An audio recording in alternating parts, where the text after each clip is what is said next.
श्री कृष्ण कहते हैं मन बड़ा चंचल है, लेकिन अभ्यास और वैराग्य से इसे नियंत्रण में लाया जा सकता है। यह बात हमें यह समझने के लिए पर्याप्त है कि मन का भटकना कोई आसान बात नहीं है। मन एक नदी के समान है जो अपनी दिशा पाने के लिए प्रवाह करती रहती है, लेकिन अगर इस नदी को सही दिशा ना दी जाए तो यह अपना मार्ग भटक सकती है और विनाशकारी हो सकती है। जब हमारा मन भटकता है तो इसका कारण अक्सर यह होता है कि हमने उसे उद्देश्य या लक्ष्य नहीं दिया।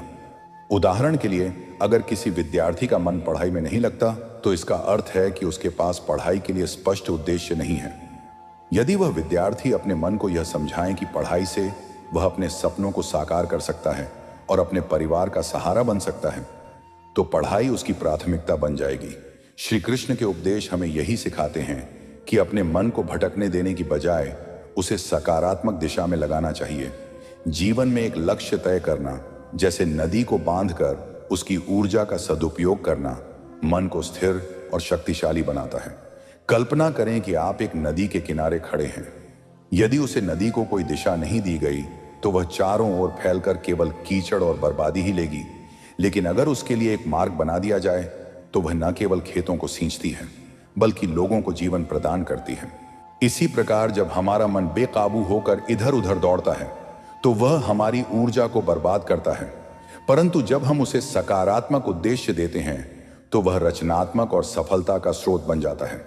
मन को सही दिशा देने के लिए हमें उसे प्रोत्साहित करना होगा। इससे आप अपने जीवन के उदाहरण के समझ सकते हैं। मान लीजिए आप अपने करियर में सफल होना चाहते हैं। यदि आप केवल सोचते रहेंगे कि मुझे सफल होना है, लेकिन कोई ठोस योजना नहीं बनाएंगे, तो आपका मन बार बार अन्य चीजों की ओर भटकेगी। इसकी विपरीत, यदि आप अपने लक्ष्य को छोटे छोटे हिस्सों में बताकर प्रतिदिन उसके लिए प्रयास करेंगे तो आपका मन उन प्रयासों में व्यस्त हो जाएगा। श्री कृष्ण का यह कहना कि अभ्यास और वैराग्य मां को सदा जा सकता है, हमें इस बात का आभास कराता है कि यह एक सतत प्रक्रिया है। अभ्यास का मतलब है रोज अपने लक्ष्य के प्रति काम करना, और वैराग्य का अर्थ है उन चीजों से दूर रहना जो हमें लक्ष्य से भटकती है। इसलिए जब भी आपका मन भटके, उसे शांत करें और एक दिशा दें। जीवन में एक सार्थक उद्देश्य निर्धारित करें जो न केवल आपके लिए बल्कि दूसरों के लिए भी लाभकारी हो। यही आपके मन को स्थिरता और जीवन को शांति देगा। श्री कृष्ण कहते हैं, जो अपने मन को शांत कर लेता है वह संसार के हर संघर्ष पर विजय पा लेता है। यह उपदेश हमें यह समझने में मदद करता है कि मन की शांति केवल आंतरिक सुख का स्रोत नहीं है, बल्कि यह जीवन की असली शक्ति भी है। जब मन शांत होता है तो हम जीवन के हर पहलू को स्पर्श करता और संतुलन के साथ देख सकते हैं। लेकिन जब मन आसान होता है तो हर सफलता अधूरी लगती है, चाहे वह कितनी भी बड़ी क्यों ना हो। कल्पना कीजिए, एक व्यक्ति ने जीवन बहुत कुछ हासिल कर लिया, धर्म, यश और बाहरी वैभव, लेकिन उसका मन भीतर से आसान है। वह लगातार चिंताओं में डूबा रहता है। उसकी रातें बेचैनी में काटती हैं और उसकी उपलब्धियां का आनंद फीका लगने लगता है। ऐसा क्यों? क्योंकि बाहरी चीज केवल क्षणिक संतोष दे सकती है, लेकिन शांति का स्रोत हमारी आत्मा के भीतर है। शांति पाने का पहला कदम ध्यान। श्री कृष्ण ज्ञान को आत्मा का भजन मानते हैं। जब आप ध्यान करते हैं तो आपका मन धीरे धीरे बाहरी स्रोत से मुक्त होकर भीतर की आवाज सुनने लगता है। ध्यान ठीक वैसा है जैसे आप गंदे जलाशय को छोड़ दें, धीरे धीरे उसमें सारी गंदगी नीचे बैठ जाती है और पानी स्वच्छ और पारदर्शी हो जाता है। आपका मन भी ऐसा ही है। ध्यान के माध्यम से आप अपने भीतर के अस्थिर विचारों पर भावनाओं को स्थिर कर सकते हैं। आत्मचिंतन की शांति की ओर ले जाने वाला एक गहरा साधन है। आत्मचिंतन का अर्थ है अपने जीवन और विचारों पर ईमानदारी से विचार करना। यह ठीक वैसा है जैसे आप अपने आत्मा के साथ संवाद कर रहे हों। जब आप हर दिन अपने कार्यों और विचारों का विश्लेषण करते हैं तो आप यह समझने लगते हैं कि कौन सी चीज आपको अशांत कर रही है और कौन सी शांति दे रही है। श्री कृष्ण का एक और उपदेश है, मनुष्य का सबसे बड़ा शत्रु उसका अपना अशांत मन है। यदि मन को शांत किया जाए तो वह सबसे बड़ा मित्र बन जाता है। यह वाक्य यह स्पष्ट करता है कि हमारा मन ही हमारी परेशानियों और हमारी खुशियों का मूल कारण है। यदि मन पर नियंत्रण पा लिया जाए तो जीवन में हर चुनौती का सामना शांतिपूर्वक किया जा सकता है। एक और बात समझने वाली है कि शांति केवल विश्राम या मौन में नहीं है, बल्कि यह हमारे दृष्टिकोण में है। जब आप अपने मन को सकारात्मक विचारों और रचनात्मकता से भरते हैं तो बाहरी परिस्थितियों चाहे जैसी भी हो वह आपकी शांति को भंग नहीं कर सकती। इसलिए जीवन में अगर आप सच्चा आनंद और शक्ति पाना चाहते हैं तो पहले अपने भीतर की शांति को पहचानें। ध्यान और आत्मचिंतन को अपने दिनचर्या का हिस्सा बनाएं, क्योंकि जब मन शांत होता है तो दुनिया का हर संघर्ष आसान लगने लगता है। यही मनुष्य की सबसे बड़ी शक्ति है। श्री कृष्ण कहते हैं, जो व्यक्ति अपने कर्तव्यों का पालन करते हुए भूतकाल का पश्चाताप और भविष्य की चिंता त्याग देता है वह सच्चा योगी है और सच्ची शांति प्राप्त करता है। यह संदेश हमें यह सिखाता है कि जीवन में केवल वर्तमान ही सत्य है और जब हम भूत और भविष्य के जाल से बाहर निकलते हैं तभी शांति का अनुभव कर पाते हैं। मनुष्य का मन एक ऐसी यात्रा पर रहता है जहां यह या तो समय की गलती यादों में उलझा रहता है या फिर भविष्य की अनिश्चितता की चिंता करता है, लेकिन यह भूल जाता है कि जो बीत चुका है उसे बदला नहीं जा सकता और जो आने वाला है वह अभी हमारी पकड़ से बाहर है। केवल वर्तमान ऐसा समय है जिससे हम वास्तव में जी सकते हैं और उसमें बदलाव ला सकते हैं। कल्पना कीजिए कि आपके पास एक सुंदर बाग है जिसमें ढेर सारे फूल खिले हुए। आप बाग में चलते हैं लेकिन आपकी आंखें उसे रास्ते पर हैं जहां से आप आए थे या उसे रास्ते पर जहां आपको जाना है। ऐसे में आप उसे बात की सुंदरता आनंद नहीं ले पाएंगे। यही स्थिति हमारे जीवन की है। हम बीते हुए कल की गलतियां और आने वाले कल की आचिताओं में इतने खो जाते हैं कि अपने आज की खूबसूरती को देखना भूल जाते हैं। भूतकाल को बार बार याद करना वैसा ही है जैसे एक पुरानी दीवार को फिर से रंगने की कोशिश करना। वही दीवार भले ही बाहर से सुंदर दिखे लेकिन उसकी नींव वही पुरानी रहेगी। भूतकाल केवल अनुभव सीखने के लिए है, उसे बार बार सोने के लिए नहीं। अगर आपने परीक्षा में असफलता का सामना किया है या किसी रिश्ते में टूटन हुई है तो उसका समाधान यह नहीं कि बार बार आप उस सोच, समाधान यह है कि आप उसे सीखें और अपने वर्तमान में बेहतर करने की कोशिश करें। भविष्य की चिंता एक ऐसी छाया है जो केवल डर और असुरक्षा पैदा करती है। यह वैसा है जैसे कोई व्यक्ति खाली मैदान में खड़ा होकर सोच रहा हो कि कहीं बाघ ना आ जाए, लेकिन जब तक आप इस क्षण को छोड़कर अपने दर में जीते रहेंगे आप यह नहीं देख पाएंगे कि वह मैदान वास्तव में कितना सुरक्षित और सुंदर है। शांति का अनुभव तभी होता है जब आप वर्तमान क्षण में जीते हैं।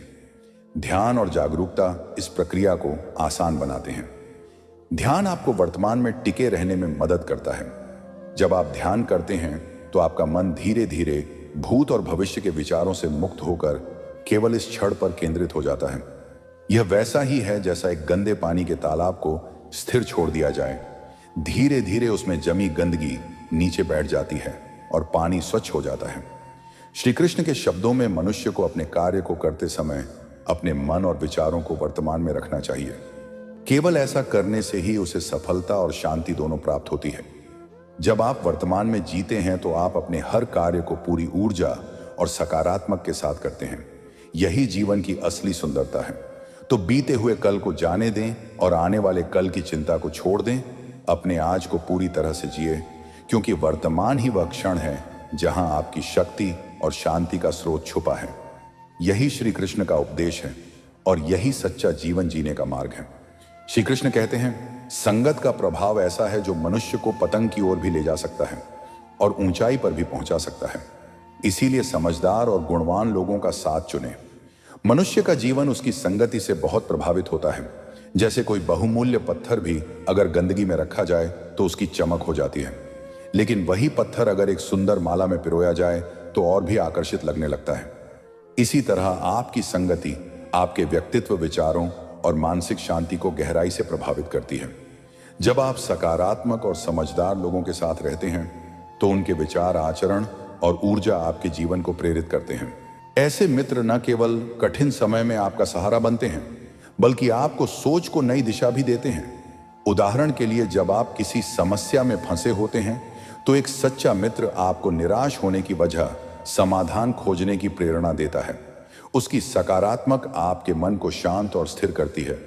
दूसरी ओर, अगर आप नकारात्मक और व्यर्थ विचारों लोगों के साथ समय बताते हैं तो उनकी ऊर्जा धीरे धीरे आपके जीवन को प्रभावित करने लगती है।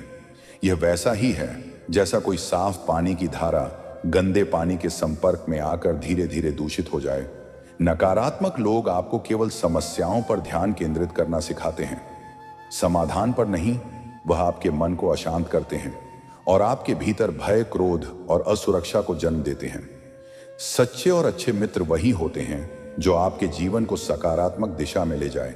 ऐसे मित्र आपके साथ ईमानदारी से खड़े रहते हैं, चाहे परिस्थितियों कितनी भी कठिन क्यों ना हो। वह आपकी सही मार्ग दिखाते हैं और आपके मनोबल को बनाए रखते हैं। कल्पना कीजिए कि आप एक समुद्री यात्रा पर हैं। अगर आपके साथ अनुभवी और सक्षम नाविक हो तो आप तूफानों और बड़ी लहरों का सामना भी आसानी से कर सकते हैं। लेकिन अगर आपके साथ ऐसे लोग हों जिन्हें ना तो दिशा का ज्ञान हो और ना ही निर्णय लेने की क्षमता, तो आपका सफर खतरे में पड़ सकता है। जीवन भी ऐसे ही यात्रा और आपके मित्र ही वे साथी हैं जो आपको सही दिशा में ले जा सकते हैं। हमारे मन को शांति तभी मिलती है जब हम अपनी ऊर्जा को सकारात्मक रूप से खर्च करते हैं, और यह तब संभव है जब हम उन लोगों के साथ समय बिताएं जो हमें प्रेरणा और संतुलन देते हैं। उनके विचार और उनकी संगति हमारी ऊर्जा को बढ़ाते हैं, ना कि उसे व्यर्थ करते हैं। अच्छे मित्रों का साथ आपकी सोच और दृष्टिकोण को इतना मजबूत बना देता है कि आप जीवन की कठिनाइयों का सामना भी मुस्कान के साथ कर सकते हैं। उनकी संगति से आप आत्मविश्वास, धैर्य और मानसिक स्थिरता प्राप्त कर सकते हैं। यही आपके मन को स्थायी शांति की ओर ले जाता है। इसलिए अपनी संगति को सोच समझ कर चुनें। उन लोगों के साथ समय बिताएं जो न केवल आपकी सफलताओं का सामान्य बल्कि आपके कठिन समय में भी आपके साथ खड़े रहें। यही जीवन की असली पूंजी है और यही मन को शांति का सबसे सरल उपाय है। जीवन में स्थिरता तभी आती है जब हम अपनी उलझनों को समझने और सुलझाने का प्रयास करते हैं। यह जरूरी नहीं कि हर सवाल का जवाब तुरंत मिले, लेकिन खुद से जुड़ने की कोशिश की हमें सच्चा समाधान देती है। जब विचार शांत हो जाते हैं तो हमें अपने भीतर का वह मार्ग दिखाने लगता है जो पहले अंधकार में छुपा हुआ था। आधुनिक जीवन की भाग दौड़ में हम अक्सर अपनी आंतरिक शांति को खो देते हैं। लेकिन अगर हम दिल के कुछ पल खुद के साथ बिताएं, चिंताओं से दूर होकर, तो हमें महसूस होगा कि बाहरी स्रोत के बावजूद हमारे भीतर हमेशा एक सुकून भरी दुनिया मौजूद है। इसे अनुभव करने के लिए ध्यान और आत्मचिंतन सबसे अच्छा साधन है। अक्सर ऐसा लगता है कि समस्या पहाड़ बनाकर हमारे सामने खड़ी हो गई है, लेकिन अगर हम ठहर कर गहराई से सोच तो पाएंगे कि समस्याओं का आकार उतना बड़ा नहीं जितना हमारा डर उसे बना देता है। हर परिस्थिति का सामना धैर्य और समझदारी से करने पर ही समाधान का रास्ता मिलता है। हृदय में शांति तब आती है जब हम स्वीकार करते हैं कि हर चीज हमारे नियंत्रण में नहीं है। हर समय चीजों ठीक करने की कोशिश करना हमें और थका देता है। जब हम जीवन को उसकी प्राकृतिक गति से बहाने देते हैं और हर पल को जीने का प्रयास करते हैं, तभी हमें असली आनंद का अनुभव होता है। आत्मचिंतन और ध्यान केवल आध्यात्मिक क्रिया नहीं है, बल्कि यह मनुष्य को वास्तविकता से जोड़ने का सरल मार्ग है। जब भी जीवन की राह कठिन लगे तो एकांत में बैठकर अपनी सांसों को महसूस करें। यह प्रक्रिया आपको हर उलझन से दूर कर वर्तमान क्षण में खींच लेगी। अगर तुम जीवन में सुख और संतोष चाहते हो तो दूसरों से उम्मीदें लगाना छोड़ दो। उम्मीदें जब पूरी नहीं होती तो दुख देती है। अपनी खुशी को अपने काम और अपने प्रयासों में ढूंढो। यही तुम्हें भीतर से संतोष का अनुभव कराएगी। चिंता का भार वह बोझ है जिससे हम खुद अपनी पीठ पर लादते हैं, लेकिन जैसे ही हम इसे स्वीकार करते हैं और उसे हल्का करने का प्रयास करते हैं, हमें एहसास होता है कि यह बोझ केवल हमारे विचारों की देन था। इसे छोड़ना ही सच्ची मुक्ति है। हर दिन एक नया अवसर है। जीवन को नई दृष्टि से देखने का चाहे बीता कल कितना भी कठिन क्यों ना रहा हो, आज का दिन हमें दोबारा शुरुआत करने का मौका देता है। इसे व्यर्थ चिंताओं में ना गंवाएं, बल्कि इसे अपनी क्षमता को पहचान और आगे बढ़ने के लिए प्रयोग करें। हर समस्या का समाधान हमारे भीतर छिपा है, लेकिन हम इसे बाहर ढूंढने में समय गंवा देते हैं। खुद को समझो, खुद को सुनो। जब हम अपने आप से जोड़ते हैं, तब दुनिया की सबसे कठिन समस्याएं भी हमें सरल लगने लगते हैं।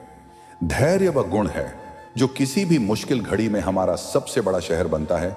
जब चीज उलझी हुई लगती है तो शांत रहकर परिस्थितियों को विश्लेषण करें। धैर्य से हर रास्ता साफ होता है और यही सफलता का सबसे महत्वपूर्ण गुण है।